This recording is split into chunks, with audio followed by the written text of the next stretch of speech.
नमस्ते, मेरा नाम जमबती कश्यप है। मैं ग्राम पंचायत मंगनार की सरपंच पद में हूँ।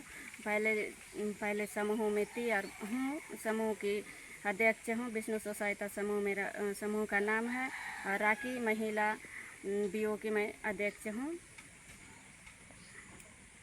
तो दीदी गांव में लोग मिलजुल कर रहते हैं। जी हाँ। तो गांव में लोग मिलकर पर्यावरण या जीवन कौशली में बदलाव लाने को कैसे देखते हैं? गांव में लोग मिलजुल कर रहते हैं और साथ में अभी जो पर्यावरण और जीवन शैली में बदलाव काफ़ी बदलाव हुआ है और हम लोग देखते आ रहे हैं काफ़ी बदलाव हुआ है। जैसे कि पहले बाड़ी योजना आया। बाड़ी योजना के बारे में जब हम समूह के दीदी लोग को या फिर गांव के लोगों को भी बताने के बाद उन लोगों ने कहा कि ये जो बात है सुनकर ही मतलब अनसुना कर दिए कि बाड़ी योजना जैविक खेती के बारे में बताए।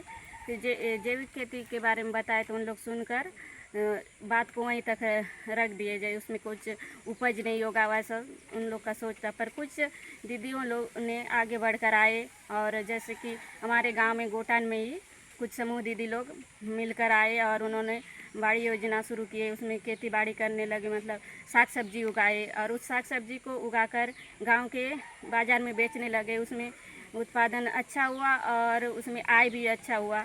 तो इस तरह से गांव के और भी दीदी लोग इस तरह जुड़ रहे हैं और खेती बाड़ी आगे बढ़ रहा है। तो क्या आपको लगता है कि महिलाएं, बुजुर्ग और युवा सभी की हरित परिवर्तन में अलग अलग अनुभव होता है? जी हाँ, इसमें महिलाएं और बुजुर्ग का भी और युवा का सबका अलग अलग परिवर्तन है। अलग अलग खेती करने का अलग अलग तरीका है। जैसे कि महिलाएं खासकर घर के कामकाज के बारे में सोचते हैं और खेती बाड़ी मतलब साग सब्जी के बारे में सोचते हैं। इस तरह से महिलाएं अपने बच्चे की स्वच्छता के बारे में सोचते हैं, पानी स्वस्थ रहे इस सब के बारे में सोचते हैं। और युवा जो हैं, अभी के युवा जो हैं, उन लोग खेती बाड़ी के बारे में ज़्यादा सोचते हैं। जैसे कि मोबाइल ऐप्स हो गया, कृषि ऐप्स हो गया, इस तरह से डाउनलोड करके नई तकनीकी और नई सोच रखते हैं युवाएं। उन लोग नई सोच के आधार पर खेती बाड़ी करना चाहते हैं और करते हैं। इस तरह से बदलाव हुआ है।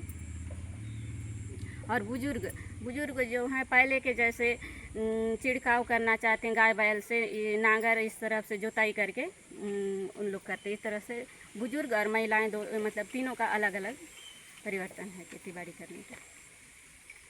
अगर भविष्य में आप अपने गांव को कैसे देखना चाहते हैं, खासकर पर्यावरण और जीवन की दृष्टि से? गांव को भविष्य में मैं तो देखना चाहती हूँ कि एकदम हरा भरा अस्ता खिलता दिखाई दे, स्वच्छ रहे। जैसे पर्यावरण हमारे गांव में नाली साफ, पर्यावरण प्रदूषण ना हो, जैसे कि नाली साफ रहे, स्वस्थ रहे। इस तरह से क्या पीढ़ी दर पीढ़ी स्वस्थ रहेगा। गांव के बच्चे बुजुर्ग सब स्वस्थ रहेंगे और आगे पीढ़ी भी अच्छा चलते रहेगा। वैसे क्या कोई डर या चिंता है जो आप महसूस करते हैं जब बात पर्यावरण या हरित